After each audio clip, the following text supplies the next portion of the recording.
May is Asian American Pacific Islander Heritage Month, and all month long we are highlighting AAPI stories. That's right. Tonight it is the story of a Santa Clara County supervisor, the first Asian American supervisor. And as ABC 7 News reporter Suzanne Fawn explains, the district she represents includes Little Saigon in San Jose. This weekend was her California State Championship, so it was the Taekwondo State Championship. Betty Duong is a proud mother, beaming because of what her daughter has accomplished at a young age. And she is the gold medalist for first place in the state. You can bet Duong's mother is also proud of Duong for being the first Vietnamese American supervisor for Santa Clara County. I am grateful for every single day and the opportunity. She now represents District 2 of Santa Clara County. Santa Clara County is the second largest population of Vietnamese residents outside of Vietnam. Now, if you go by city census alone, then San Jose takes the top title of having the city with the largest Vietnamese population. Duong's parents came to the U.S. as refugees. A couple of years after the fall of Saigon, my parents left Vietnam in the middle of the night on a fishing boat.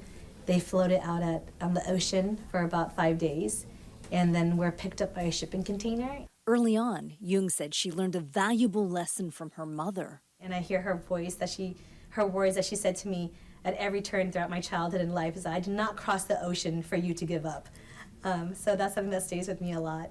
Duong grew up in Section 8 housing in San Jose. She was always aware of the refugee experience. Like, we carry this refugee experience, even though I was not a refugee myself. I saw the rebuilding, that experience with my family, translating for them on the front lines. Duong says Santa Clara County Services helped her and her family succeed. The county raised me.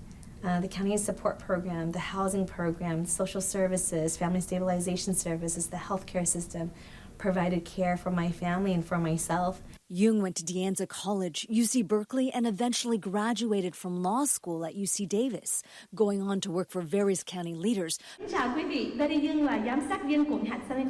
before becoming a leader herself. It's still very much surreal. I worked here for 11 years before becoming supervisor. On this 50th anniversary of the fall of Saigon, Duong has a lot to be thankful for. We all have these ties that bind us now, the similar shared experiences of navigating government services and programs, seeing our next generation be able to exceed and go further than their parents, right? That's everyone's dream, immigrant or not.